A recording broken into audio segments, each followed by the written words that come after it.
dia, mais um culto. Que cultos preciosos que o Senhor tem nos proporcionado, né? Não é só o culto de hoje, mas são cultos que o Senhor tem proporcionado para nós, cheios da presença dEle, e como é precioso nós desfrutarmos dessa presença. E sempre que eu tenho essa oportunidade de desfrutar da presença de Deus, eu gosto sempre de pensar, e isso eu faço um exercício para mim, que é um privilégio estar na presença dEle. E por que eu faço esse exercício para mim?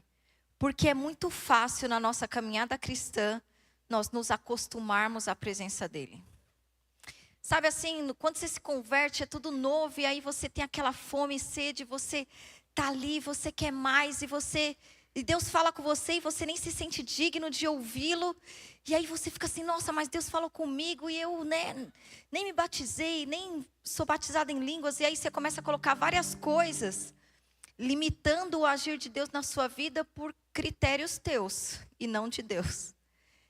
E no começo é assim, a gente tem aquela coisa, nossa, Deus falou comigo. E depois, na caminhada, vai se tornando tão corriqueiro, que a gente vai se acostumando. Então, por isso que eu gosto sempre de pensar que desfrutar da presença de Deus é um privilégio. E eu tenho certeza que você pensa assim também. Sabe por quê, querido? Porque o que é raro tem mais valor. Esses dias eu estava pensando assim, quero que você faça esse exercício comigo. Pensa assim, banana e laranja. Você já viu alguém saindo de casa cedo para falar assim, gente, eu tenho que comprar banana e laranja hoje. O mercado abre 7h30, eu tenho que estar lá na porta, porque senão a banana e a laranja vai acabar. Você já viu alguém fazendo isso? Não. Por quê? Porque tu sabe que todo mês, todo dia tem banana e laranja no mercado. Mas eu estava vendo esses dias, você já pensou em cereja? Cereja, mas não é aquela cereja em cima do bolo, que aquilo não é cereja, viu, querido? Tu acha que aquilo não é cereja? Aquilo é o remédio que a minha mãe me dava quando eu era pequena com gosto horroroso. Aquilo não é cereja. Bolo Floresta Negra, não dá. Estou falando de cereja, a fruta. É gostosa. Só que tem um porém. Ela não dá todo ano. E tá cara. É cara ainda. Lá em casa, no mercado do lado de casa, eu fui ver a cereja. 70 conto o quilo. Para mim tá caro. Se para você não tá, é que você não sabe mais a diferença de uma nota de 10 e de 100. Eu sei. Eu sei bem. Então, 70 conto para mim, 1 quilo de cereja, querido, tá caro. Eu já vi 1 quilo de cereja por R$116. E eu lembro exatamente o valor, porque eu achei muito caro. E por que a cereja é caro? Porque ela não está disponível sempre. Então, por isso que eu gosto de pensar que a presença de Deus é como uma cereja. Mas ela não é rara. Ela é disponível, mas ela é valiosa. E aquilo que tem uma certa escassez tem um valor maior. E eu quero ler com vocês um versículo de uma época em que a presença de Deus, ela tinha todo um processo para ela se manifestar. Eu não sei se é isso que você queria ouvir no final do ano, né? Falar sobre renúncia. Eu quero ouvir sobre ganhar, Débora, eu não quero ouvir sobre dar. Mas eu não sei se você percebeu, mas desde o começo do culto o Senhor está falando sobre entregar. Então vai se preparando. Porque não é o que você quer, é o que Deus quer falar. E Ele sempre quer falar o melhor. Então eu quero ler com você lá em Levíticos 9, do 1 ao 6, que diz assim: 8 dias depois, Moisés convocou Arão e seus filhos e as autoridades de Israel. E disse a Arão: traga um bezerro para oferta pelo pecado e um carneiro para o holocausto, ambos sem defeito. E apresente-os ao Senhor. Depois, diga aos israelitas: tragam um bode para oferta pelo pecado, um bezerro e um cordeiro, ambos de 1 ano de idade, sem defeito, para o holocausto. E um boi e um carneiro para oferta de comunhão, para o sacrificar perante o Senhor. Juntamente com a oferta de cereal amassada com óleo, pois hoje o Senhor aparecerá a vocês. Levaram então tudo o que Moisés determinou para a frente da tenda do encontro. E a comunidade inteira aproximou-se e ficou de pé perante o Senhor. Disse-lhe Moisés: foi isso que o Senhor ordenou que façam, para que a glória do Senhor apareça a vocês. A rara manifestação da presença de Deus, nessa época, não era algo que acontecia todo dia, queridos. Era raro. Não era diariamente que Deus se manifestava ao povo. Eles não tinham o acesso que nós temos hoje. Era necessário todo um processo e eram necessárias as pessoas certas para que essa presença fosse atraída. Então era necessário que os sacerdotes adentrassem aquela presença, oferecessem os sacrifícios, para que somente assim a presença de Deus fizesse presente naquele lugar. Não é como hoje que qualquer um de nós pode falar com Ele. Não era um livre acesso assim. E como a manifestação da presença de Deus era rara, quando eles sabiam que ia acontecer alguma coisa da presença de Deus, isso trazia algo ao povo. Sabe o que trazia ao povo? Expectativa. Eu acho que você já ouviu essa palavra aqui hoje também. Trazia expectativa ao povo. Olha a expectativa que era gerada ao povo, lá em Levítico 9:5. Levaram então tudo o que Moisés ordenou para a frente da tenda do encontro, e a comunidade inteira aproximou-se e ficou de pé perante o Senhor. Eles ficaram de pé perante a tenda do encontro, na expectativa do quê? Da presença de Deus. Queridos, esse processo aqui para atrair a presença de Deus não era algo rápido. Eu quero te incentivar a você ler Levítico 9 inteiro, porque lá tem todo o processo. E é longo. Você vai ver lá, que, primeiro assim, que eles tinham que escolher o animal. O melhor animal, sem defeitos, de 1 ano de idade, tinha todo um critério. E aí eles escolhiam, eles tinham que levar até o sacerdote. Chegando lá, tinha que fazer o quê? O sacerdote tinha que matar o animal. O animal queria morrer? Não queria morrer. O que o animal vai fazer? Resistir.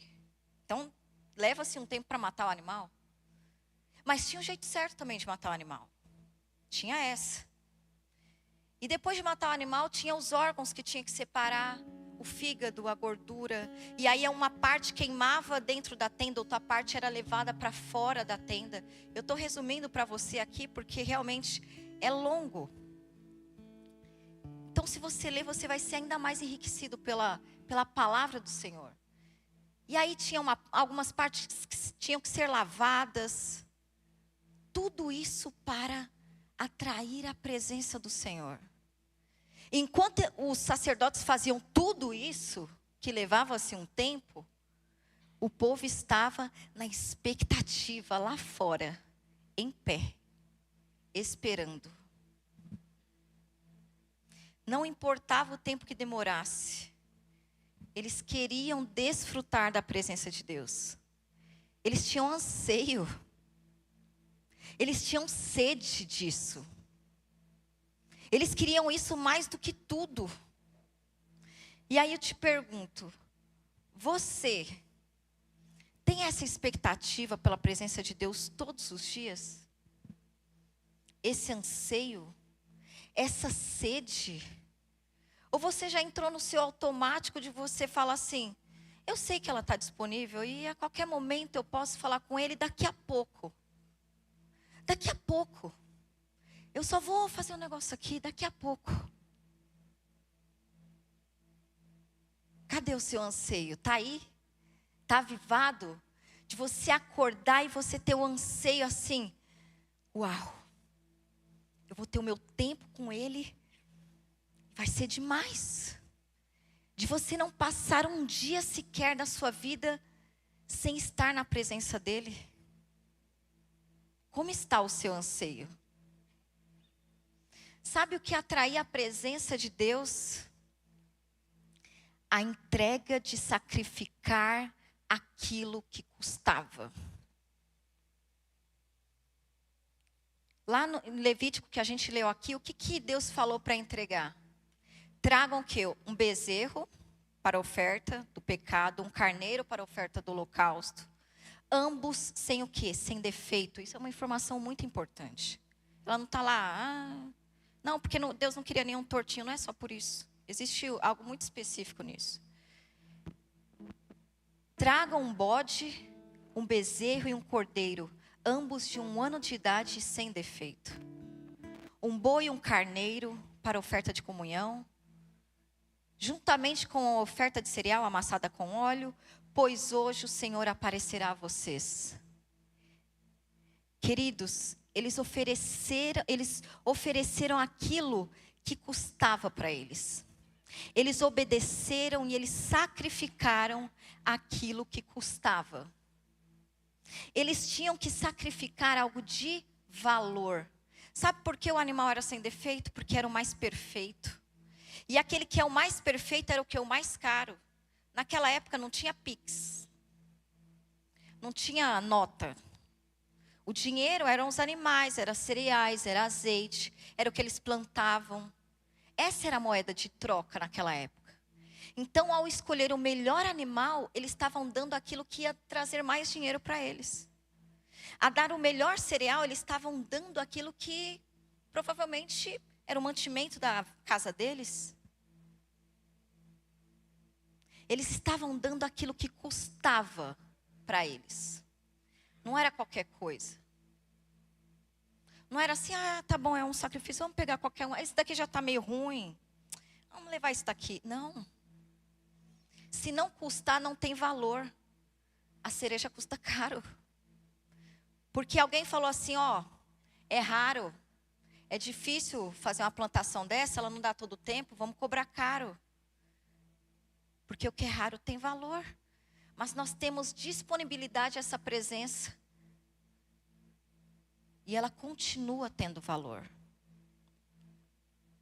Eles pegaram o que eles tinham de mais valioso. E aí o que você e eu temos sacrificado pelo privilégio de ter acesso a essa presença e desfrutar da manifestação da presença de Deus. O que eu e você temos sacrificado?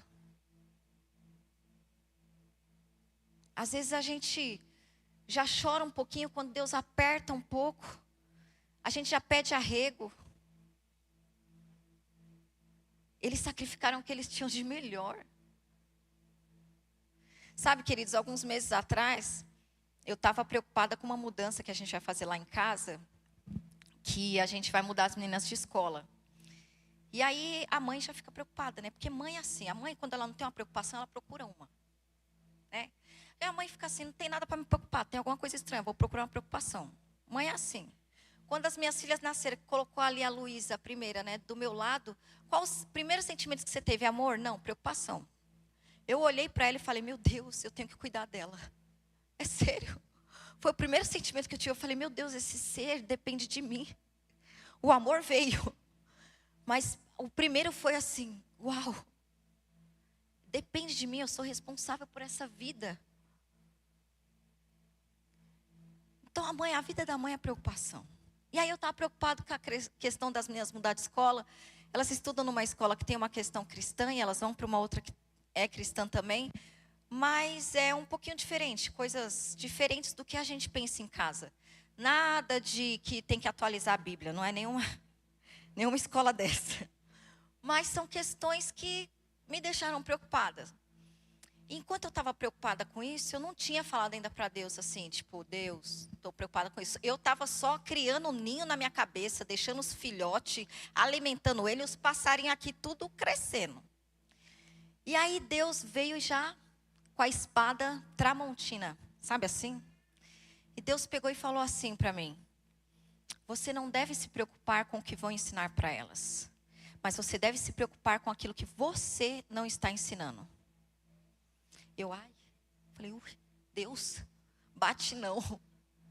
Te sinta não, pai. Sabe quando o pai ia bater na gente? Te sinta não, pai. Foi uma cintada que Deus me deu. Você não deve se preocupar com aquilo que vão ensinar para elas, mas você deve se preocupar com aquilo que você não está ensinando. E eu falei, é verdade, pai, porque todo mundo está aí, o mundo está falando o que ele quer. Mas aonde nós estamos nos calando? Aonde nós estamos negligenciando? Aí, gente, vocês pensam assim, né? Casa de pastor, não tem nada de sobrenatural. Não tem. A gente fica cansado, a gente...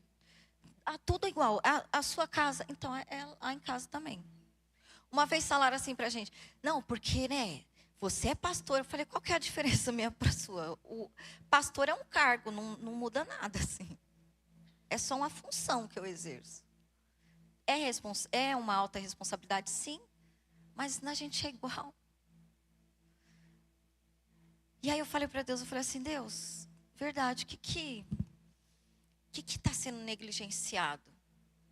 E aí Deus me tocou referente a uma coisa lá em casa que não tinha tanto valor para com as meninas. Eu e Ivan sempre tivemos o nosso tempo de devocional, porque a gente trabalha home office. Então eu já deixo elas em casa, a gente volta, tem o nosso tempo ali e tal. E isso é criterioso para a gente. Mas para as meninas, a gente meio que deixava para o final de semana. Porque no final do dia, que uma fica na integral, chega em casa mais tarde e tal. Então assim, quando a gente já dava janta tudo, todo o processo, eu já estava exausta. Exausta, cansada, você teve um dia puxado, cliente, chefe, enfim. Então, chegava o final do dia, eu queria o quê? 8h30, quero colocá-las para dormir, e desligar. Eu falo que às vezes eu queria que o cérebro fosse, sabe, dentadura? Que você tira e coloca dentro d'água. Sabe, assim, que às vezes ele está tão cansado, eu falei, Deus, o Senhor podia ter criado uma coisa dessa?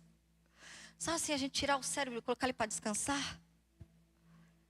E as nossas semanas são assim, são bem puxadas. Então, a gente tinha o que com elas? No final de semana, mas não era um negócio assim criterioso. Não, o sábado, tal hora, a gente vai ter o nosso tempo de louvor, vamos ter ali um momento de adoração. Não, não era.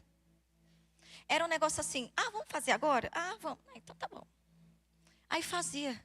Mas não era um critério assim de falar, não vamos marcar nada porque nós temos o nosso momento. Não era. E aí Deus falou, não se preocupa com o que vão ensinar. Se preocupa com o que você não está ensinando. E se tem a melhor coisa que ensina para a gente, queridos, se tem algo melhor do que a presença de Deus para te ensinar, me ensinar, eu desconheço. A gente pregar, falar, não ensina tanto quanto a gente está na presença de Deus. Você ouvir o próprio Deus falando com você. Isso não tem coisa mais preciosa. Eu falei assim, Senhor, eu preciso ensinar para as minhas filhas sobre o valor da tua presença. Sobre que essa presença tem um valor inestimável. Eu preciso que elas tenham fome e sede da tua presença. E não é falando para elas, tenham fome e sede, não é. Eu preciso que elas sintam essa presença e elas falem, uau, eu quero mais disso daqui. E não é falando para elas que elas têm que orar, que elas têm que fazer. Não é. Não é a liturgia que vai aproximá-las de Deus. Mas é o próprio Deus que vai trazê-las para perto. E aí eu falei assim, Senhor, a gente vai mudar as coisas aqui. E eu entendi que eu precisava ensinar sobre esse valor. Queridos, eu quero te dizer uma coisa, a presença custa. Não o nosso sangue. Você não tem que sacrificar animais hoje em dia mais. Mas para ter acesso a essa presença, a gente tem que entregar algo. É necessário sacrificar algo. E no meu caso, sabe o que eu precisava sacrificar? O meu conforto. O meu conforto de não querer ter o tempo com elas à noite, porque não era confortável para mim. Sabe o que você precisa? Você precisa dar nome para as tuas coisas.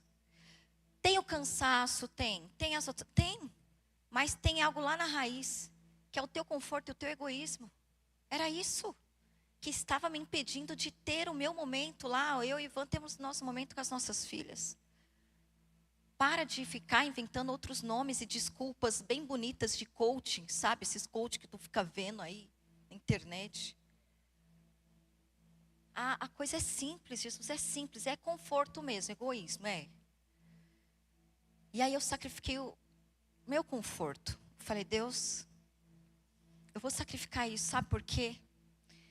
Quando eu busco o meu próprio conforto, eu deixo de desfrutar do conforto da presença de Deus. Você está buscando conforto? Você está deixando de desfrutar do conforto da presença de Deus. E aí o que a gente mudou? A gente começou a fazer à noite. Comprei uma Bíblia que eu achei no lugar, uma Bíblia muito legal, 365 histórias da Bíblia. Eu falei, gente, toda noite a gente vai ler. Aí aquele negócio que você combina na hora que você está animado. A criança, ela não esquece. Dá o horário de dormir, vamos ler. Querido, olha, tem pecado nosso que é igual o Jason, você mata, ele volta. Então assim, o meu conforto é isso. Eu tento dar uns droques nelas, tento. Estou confessando para vocês. Tem dia que chega assim, eu falo, gente, vocês estão com sono. Elas não estão, quem está é eu. Eu falo, gente, vocês estão cansadas. Não, a gente vai ficar acordada. E elas não se contentaram com uma história tem que ser 2 agora por noite. E sabe quando elas falam assim, não, a gente vai. É o próprio Deus me desafiando, sabe assim, falando, você vai? Olha aí, você vai?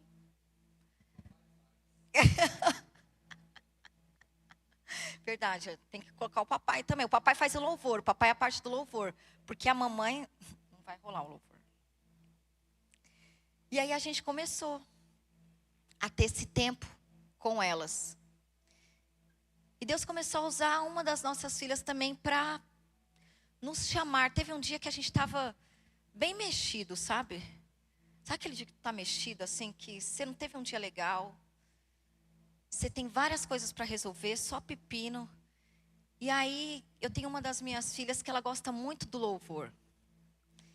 E aí ela começou, nesse dia, ela falou assim, vamos cantar, vamos cantar. E eu vi naquilo dali, naquela ação dela, o Senhor falando, para de ficar preocupado com essas coisas e vai me louvar. Para de ficar preocupado com coisas que não levam a nada e começa a me adorar. Vem para a minha presença. Entrega para mim. Se entregue para mim.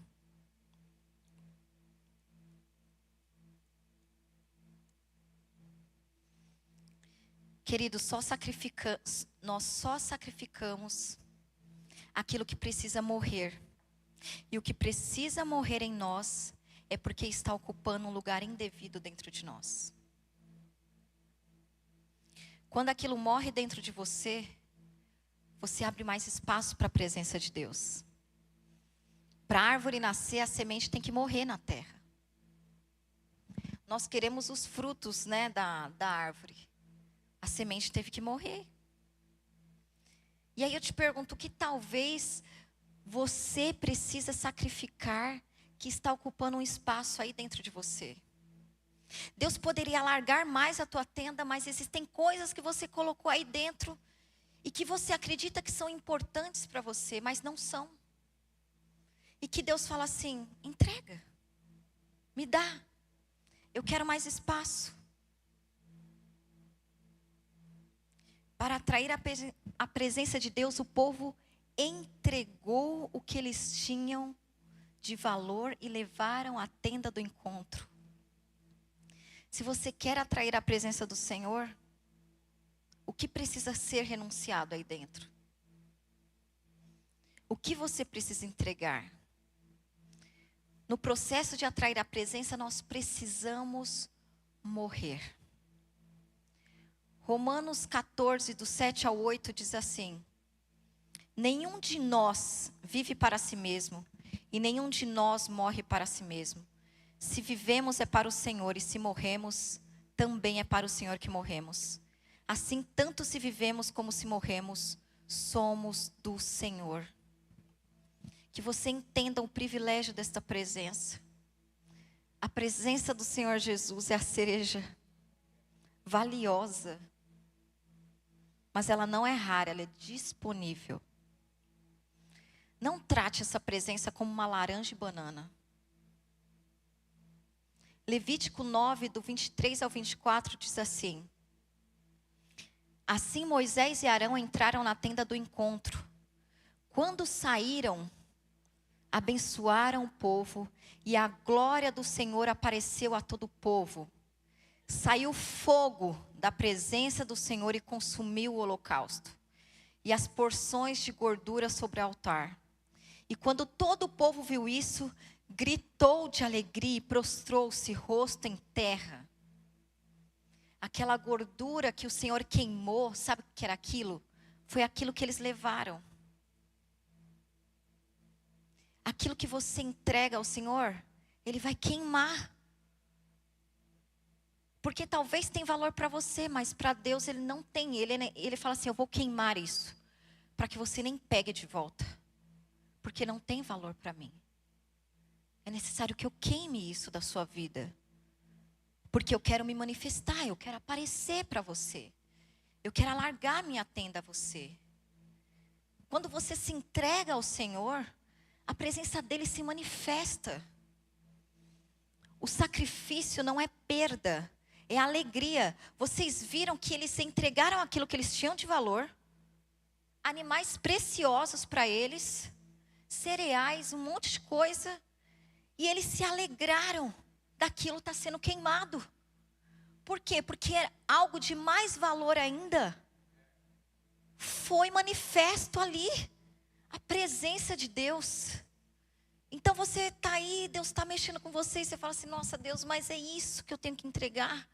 Mas isso tem um valor para mim. Não tem. Porque algo mais valioso ainda virá sobre você. Que é a presença de Deus. Se existe algo mais valioso que isso, eu desconheço. O que o Senhor te pede para sacrificar hoje? Para você tem valor, para Deus não. Você tem reconhecido e se entregado na presença do Senhor? Na igreja que é a tua casa? Ou você espera chegar só o domingo para aqui você receber algo? Débora, eu falo com Deus, né? As pessoas falam assim, não, eu falo com Deus. Aí a minha pergunta é, e Deus fala com você? Porque às vezes, queridos, nós falamos, nós vamos lá, oramos, Senhor abençoa, Senhor obrigado, Senhor, eu preciso de uma revelação nisso, Senhor, eu preciso de uma justiça nisso, Senhor, não sei o que, Deus, Tu és engrandecido, exaltado, amém. Sabe o que é o teu amém? Acabei, terminei. Acabou, Deus, então, você já sabe o que eu quero, o que eu preciso, amém, acabou. Aí você sai, só que no teu amém era a hora que Deus ia falar. Você está ali falando, Deus, quando Deus vai falar assim, amém, acabou, fecha. Isso não é se relacionar com a presença de Deus. Nós podemos estar sentados na mesma mesa e não nos conversarmos. Não manifestarmos o interesse pela presença um do outro. Mas quando eu vejo valor, o que eu faço? Eu reconheço. Eu quero me relacionar. Eu quero falar, mas eu também quero ouvir. Você já experimentou entrar e não pedir nada e não falar nada? Falar assim, eu estou aqui para te ouvir. Sendo que você está com um monte de coisa que você poderia falar e pedir. Quer a manifestação?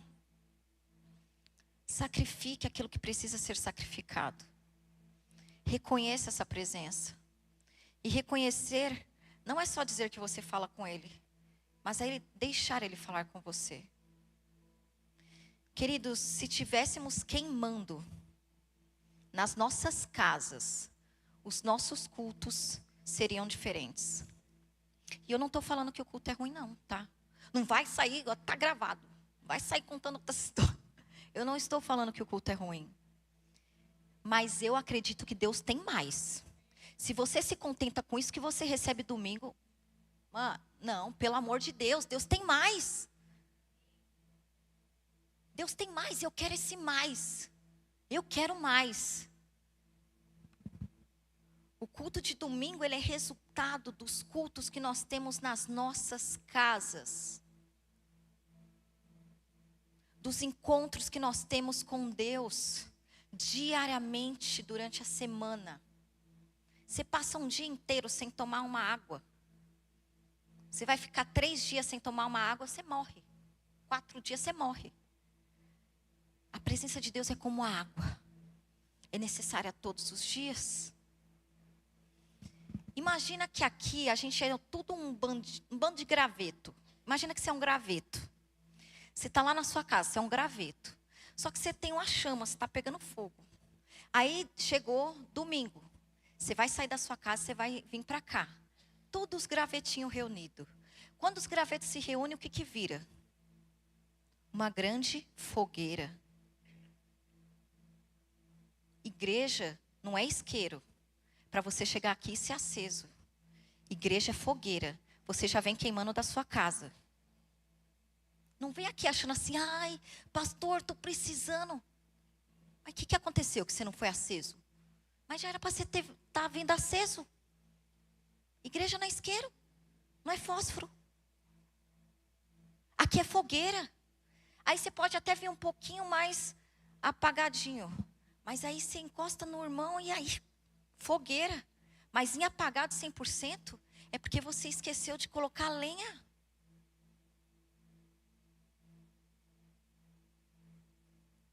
Levítico 6, 12 e 13 diz assim: mantenha aceso o fogo no altar. Não deve ser apagado. Toda manhã o sacerdote acrescentará lenha. Arrumará o holocausto sobre o fogo e queimará sobre ele a gordura das ofertas de comunhão. Mantenha-se o fogo continuamente aceso no altar. Não deve ser apagado. A responsabilidade de manter o fogo aceso é sua, é minha. Toda manhã o sacerdote colocava lenha. Para quê? Para que o fogo continuasse aceso. Qual que é a sua lenha? É buscar a presença do Senhor. É entender que isso é um privilégio. É ter essa presença como algo mais precioso da sua vida. É ter isso como inegociável. Deus dá o fogo, mas nós somos os responsáveis por mantê-lo aceso. De reconhecermos essa presença todos os dias. De renunciarmos e de entregarmos aquilo que está ocupando um lugar indevido. E contemplarmos essa presença. Que tenhamos fome e sede, e expectativa por essa presença.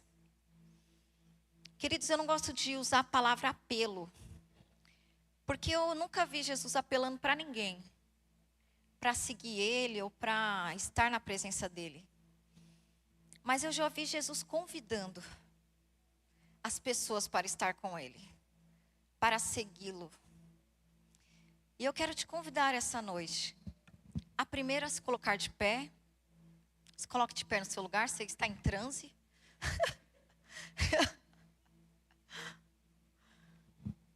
E eu quero te fazer um convite sobre o que você tem para entregar para o Senhor hoje. O que está ocupando um lugar que é indevido dentro de você e que está impedindo Deus alargar as tendas e de você viver ainda mais coisas no Senhor. Aí você sempre pensa assim, não, Débora, mas eu não estou em pecado. Mas quem disse de pecado? Eu estou falando do seu trabalho mesmo. Estou falando do seu trabalho. Trabalha pra caramba, né? Não tem tempo. Eu estou falando do seu celular. Eu estou falando da sua série que você não deixa de assistir. Que você assiduamente está ali. Eu estou falando de coisas que você nem percebe que estão ocupando um espaço. E que a presença ela fica num lugar muito pequenininho e reservado ali. Mas o Senhor quer o quê? Ele quer alargar essa tenda. Ele quer crescer dentro de você. Ele quer que você seja um graveto que vem queimando. Ele quer que você faça, sabe assim, chegue aqui, profetize e ore. Que não na igreja, mas você vai no mercado, Deus fala com alguém, você vai na escola do teu filho. Esses dias, querido, eu vivi uma situação que um pai de uma amiguinha da Helena na escola morreu. E eu nem tenho contato com a mãe da criança. Ele morreu, acho que no meio do ano. Gente, quando eu soube que a Helena chegou em casa, ela falou assim: mamãe, a Elisa só chora. Só chora, mamãe. Falei, por quê? Ela falou que o papai dela virou estrelinha. Queridos, eu fui tomado por uma tristeza. Essa mulher, ela tem uma criança de 5 e um bebê de 2 anos. E eu falei, Senhor, eu preciso fazer alguma coisa. Eu não sei se essa mulher é crente, se não é. Eu fui e comprei um livro para ela, que fala sobre, de uma forma lúdica, sobre o luto, para ela ler com as crianças. Uma história muito bonitinha. Dei uma caixinha com bombons e fiz uma carta para ela. E ali eu já implementei um pouquinho do Senhor e falei, não temas. Porque o que essa mulher mais tem é medo. Sabe, queridos, nós precisamos queimar. E quando você queima por Jesus, você queima pelo outro também. Você não fica indiferente à dor do outro. Porque a dor do outro é como se fosse sua, sabe por quê? Porque é como se nós estivéssemos no mesmo corpo. Ah, ela não faz parte da minha igreja, eu não sei nem se ela é crente, se não é. Mas ela para mim, ela é corpo. Eu preciso fazer alguma coisa por ela. Eu me senti na obrigação. Eu falei, Senhor, eu preciso. Então, queridos, eu quero te convidar a você vir até o altar. Sabe por quê? Porque é no altar que foram entregues as coisas. É no altar que o Senhor manda o fogo e consome aquilo que precisa ser consumido. O que você precisa jogar fora, que está dentro de você? Então, quero te convidar, saia do seu lugar e venha até o altar, porque nós vamos clamar pela presença do Senhor por aquilo que é mais valioso. Você, nesta palavra, você reconhece assim, Senhor, eu reconheço que não existe mais nada de valioso do que a tua presença. É isso que eu mais quero. O que eu mais quero é a tua presença, é o que eu mais anseio. Então eu quero entregar a ti, ó Pai, o meu coração, o meu tempo, a minha vida, aquilo que tem sido prioridade para mim, que tem roubado um pouco do tempo contigo. Se você quer mais dessa presença, queridos, saia do teu lugar e vem aqui. E nós vamos orar pela sua vida. E nós vamos clamar pelo Senhor. E os pastores, eu quero pedir para os pastores virem aqui, fiquem à frente. Pastor Oliver, Pastor Elton, a pastora Carol. Pessoas queridas que podem orar pela sua vida. Clamar ao Senhor por você. Enquanto o louvor toca, que você seja ministrado por esses pastores tão abençoados, cheios da presença de Deus. E que você sinta a presença de Deus invadindo você e alargando a tua tenda. Em nome de Jesus.